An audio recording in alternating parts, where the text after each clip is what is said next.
Hello, you've just landed in the music landing zone. Today, I'm going to be reviewing Masayoshi Takanaka's 1979 classic album, Jolly Jive. If you don't know, this is the album by legendary Japanese guitarist, multi-instrumentalist, legend Masayoshi Takanaka, formerly of the sadistic Mika Band. This is one of Takanaka's most famous records. A lot of the records from this era are very beloved, very famous. Can't wait to dive into it here. If you could leave a like, comment, share, subscribe. I'm trying to reach the Takanaka community. I'm trying to reach music fans in general. I'm trying to spread the love of music, spread the love of Takanaka. You know how it goes, folks. All right, so I need to make a correction.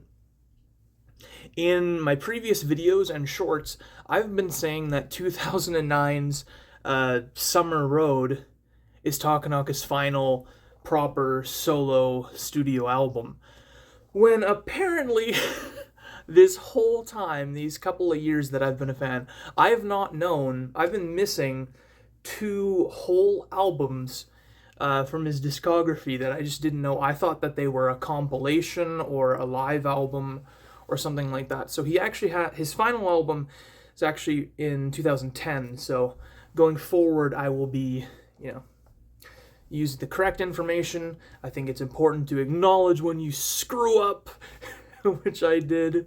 So yeah, let's get into it here now, though. This album, oh man, you can't talk about Jolly Jive without, acknowledging its place in the legendary status of his discography alongside, Brazilian Skies, Seychelles, these kind of, the Takanaka album, most of his classic lineup, if you talk to fans, are all beloved, but I feel like this album holds even more of a kind of special place in his discography, like right up there with, your Brazilian Skies and your that kind of top kind of album in the general fan consensus. Now, we all have our own opinions, we all hear things differently, and I'm here to tell you that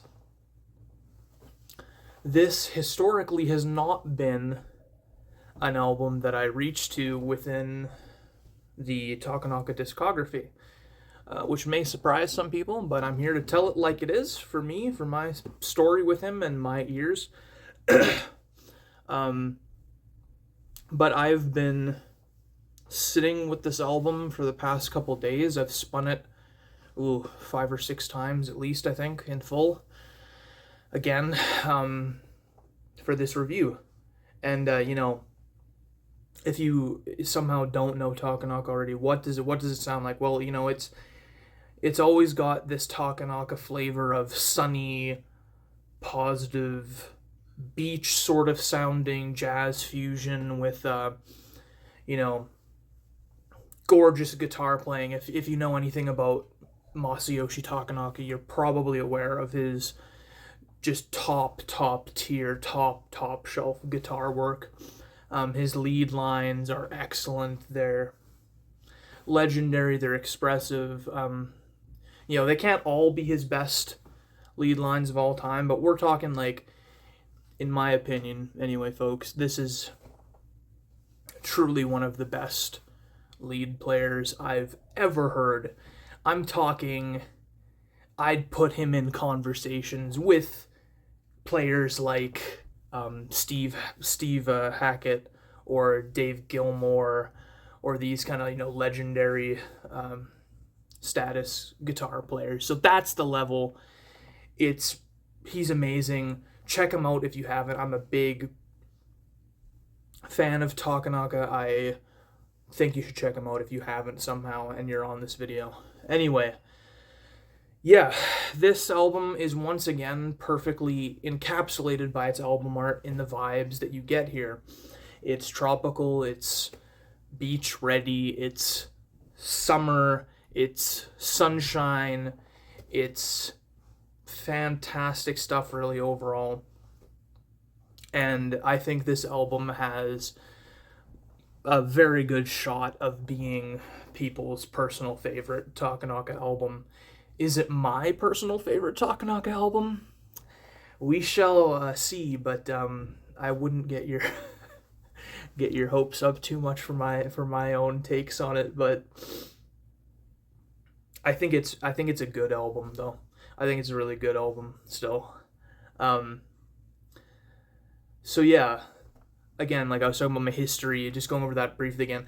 I got into Takanaka in the summer of 2023, kind of became obsessed, would listen to the albums constantly. I had my favorites, the ones that I would reach for more. I am both a big album listener, like a front to back album listener, and a big song listener, picking out my favorites and stuff. So I'm kind of a blend of what people would think of as being more old school music fan with the full albums, even though I'm not nearly in the generation of vinyl records. There was something in I don't know, some kind of reverence I still have. I've heard people talk about in that era, right? You'd get the big vinyl and see the art and open it up and it's the gatefold art and the put the record on and stuff, and I'm sure some of that is lost on me, but I can tell you as a lifelong music fan, and got even more into it when I was around 12, and then it just kept getting deeper, kept exploding in my life, this love of music. Even on my tiny original iPod, I would have a reverence for these albums and these musicians and such. I'd stare at the album art even though it was this big on my iPod, and listen to the album front to back a lot of the times, and not just pick out my favorite songs. But anyway, yeah, this album has 8 tracks. That's pretty typical for Takanaka, and we're gonna do a little bit of a track by track here, starting now. Blue Lagoon. This is a big one, and this is where maybe I'm gonna start my first big YouTuber controversy.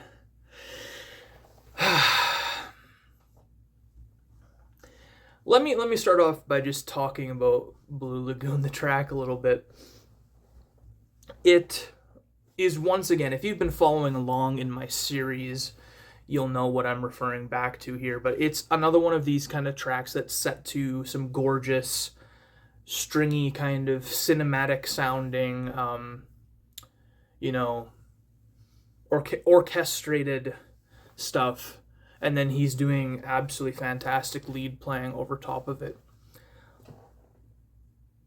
But if I'm being completely honest with my opinions, I don't get the hype around Blue Lagoon. I just don't. To my ear, and remember, this is my opinion. It is what it is, and I'm gonna tell it like it is.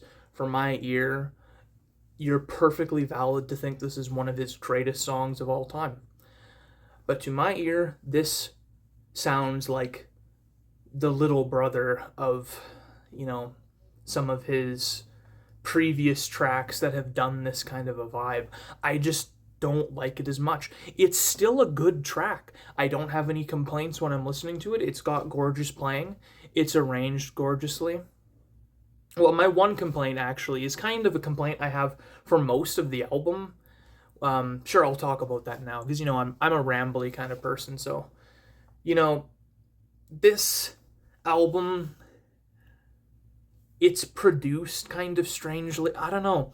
It sounds a little bit more muddy than a lot of the other albums do at this time. I don't know if that's, me listening to it digitally, if you'd get like the vinyl records, if my opinion on the productions would be massively shifted or something. But this and An Insatiable High kind of sound like they have a bit of a lower production value to my ear a lot of the time, except for randomly.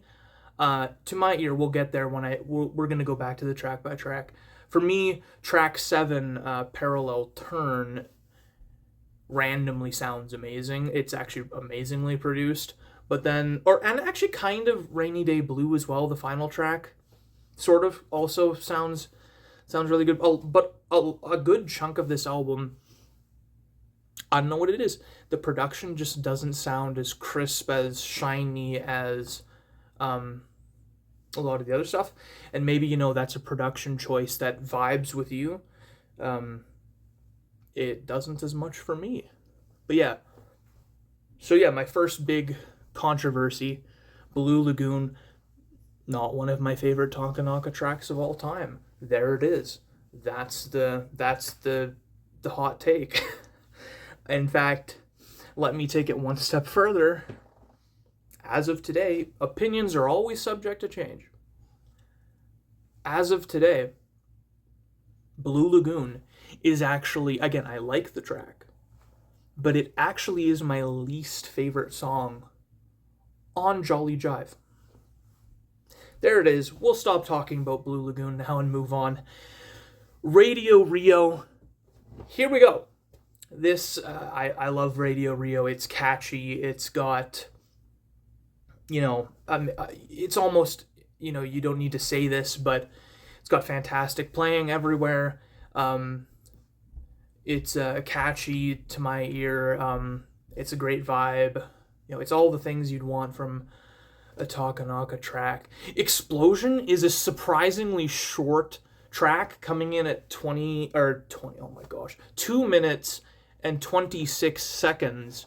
And it really is this almost, you'll hear more sort of James Bondy sort of sounding instrumentation on Traumatic in 1985, I think that album came out. Could be wrong. Again, I'm wrong about a lot of things, so correct me in the comments about all this stuff. This track, sounds kind of James Bondy to my ear. It's great. It's this short little thing. I think it's really interesting that Takanaka has a track this short actually in on his album here. Track 4, it just immediately takes you to like relaxing on the beach, which it's gorgeous. It's maybe not the track that I'd go back to, just to listen to in a song context personally, but it's gorgeous. If this is your kind of thing, the really chilling out vibes, I definitely recommend track 4. It's gorgeous. No complaints here really, other than, the general problem of the production on this album a little bit. Not that it's terrible, but track 5, Taj Mahal, great again, catchy. It has the vocals, which I often am a bit biased towards Takanaka tracks that have a vocal element or full-on lyrics and singing. Which is ironic, being a big fan of a mostly instrumental guitar sort of orientated artist and preferring the other kind of stuff that he did most of the time. In terms of like my all-time favorites anyway. Not that that's 100% rule, but yeah.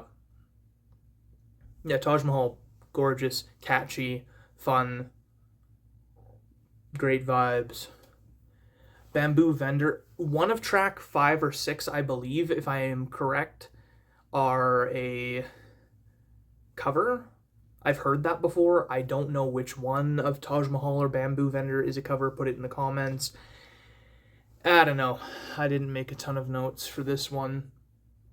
But yeah, Bamboo Vendor, maybe technically again, but I mean, I really like Bamboo Vendor, but like, this album is chock full of great stuff again, so technically it might be on the lower end of the album, if just by default.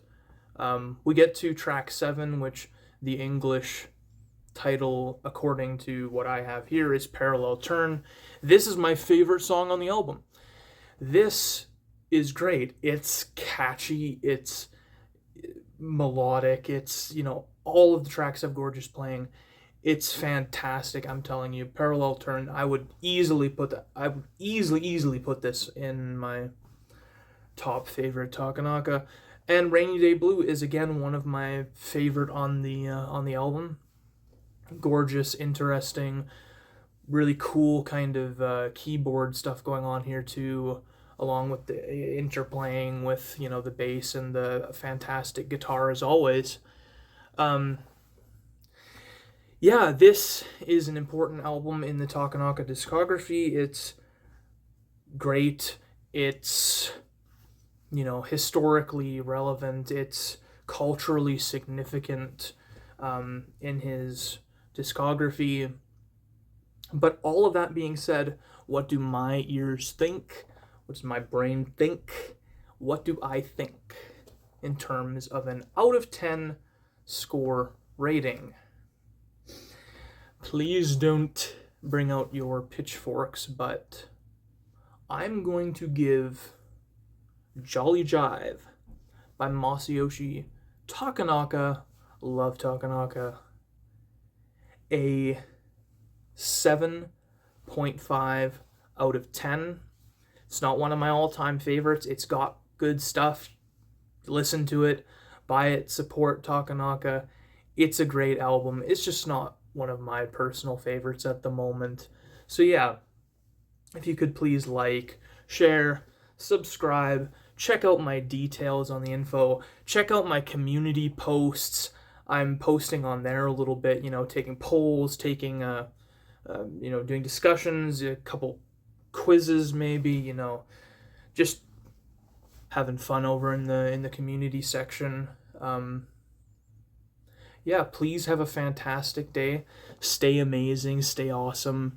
You guys are the music fans, and I'm just broadcasting my thoughts into the internet void here, and hopefully we can connect on some music and talk some music in the comments and such, and have a fantastic day. See you.